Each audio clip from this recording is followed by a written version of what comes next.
Kijai bynriew Tibet ki balasyak penerengkang par ha kari China ha kabakala klon ya kari Tibet da katma menta kasi kahat artre unailar arjar bynriew ki Tibetan ki lapelong ya kajing ki Khyndailad kabashik enta da khap lyndum batang mom beti ban penpau ya kajing persyak ya kajing klon jebor ya kari kejongki ha kani kasi kum ka kanhon Tibetan ki lapenpau ru ya kajing sosi ba we na ki dekat ulatang email di ha ka artre unai tung arjar bynriew ha khamat ka bahak do jong United Nations ha kanong ba New York ha Amerika ban penpau persya ban kentai ya ka an ka bakari China kalashna kabala tip kum ka ethnic unity law ka baki persya namal kidang ya kon banyo ya kajing laitluid na kajing sensyar dan bor kari China ha kani kasi kirang ba kilong kameda ka man sobha kilasya ban kilendom ya ka klik ka jongki ban penpau sya ka perthai barok ka wei baki penrem jur ya kajing la dan bor ka China marha kejok kepor dan penpau sya ke perthai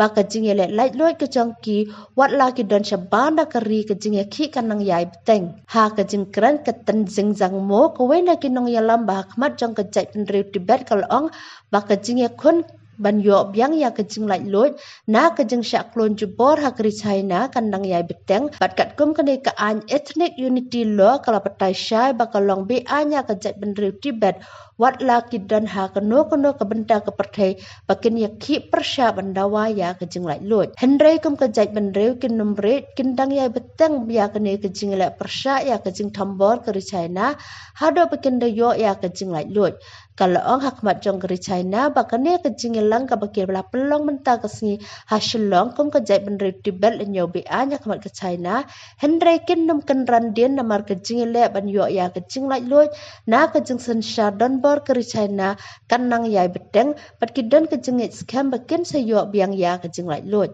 The Chinese occupation by self-immolating himself outside the United Nations headquarters in New York City. It's important for us to remember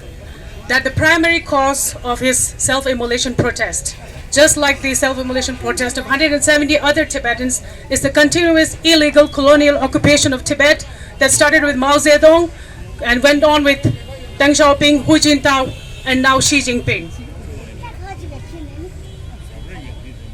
And let us now talk about the immediate cause of his self-immolation, which came a day after the enactment of the ethnic Chinese law on promotion of ethnic unity and progress. The law is a sweeping genocidal law that seeks to annihilate Tibetan identities. It seeks to justify and legalize human rights abuses, genocide, and ethnic cleansing. It is foundationally and factually incorrect, and it stands only on the weak feet of a colonial morality. Tibet is neither an ethnic minority nor a group of people that the Chinese government, the Communist Party of the Han Chinese majority can ever annihilate. I'll go through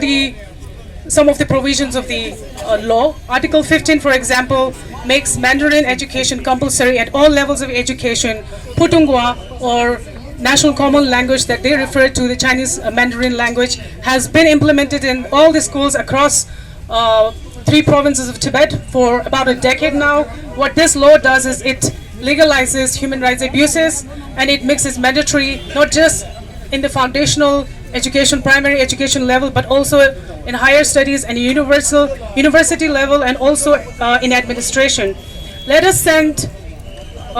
now dwell a little bit on Article 46, which seeks to sinicize all religions. Quote unquote, China calls it all national religions, referring to Tibetan Buddhism, Islam, and Christianity that is practiced by the persecuted minoritized groups, and it mandates that all the religious community adheres to the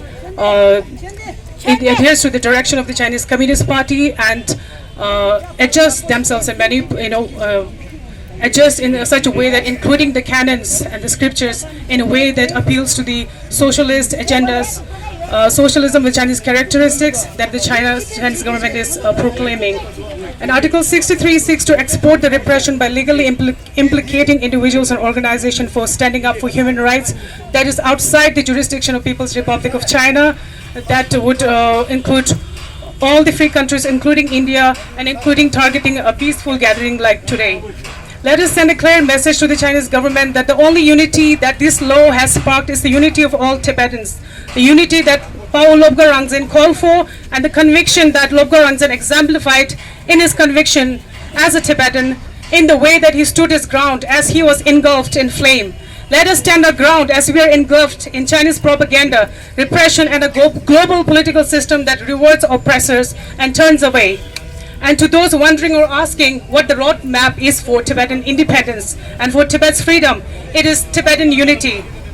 And it is to start with what we have, to act every day and to not wait by appealing to the morality of the oppressor. It never works. And let us take action every day like Paul Lobga Rangzin did. Let us resolve to stand our ground together, firm in our conviction as Tibetans, and soon we will stand tall, firm on our feet and on our own soil, in our homeland, in free Tibet. Free Tibet!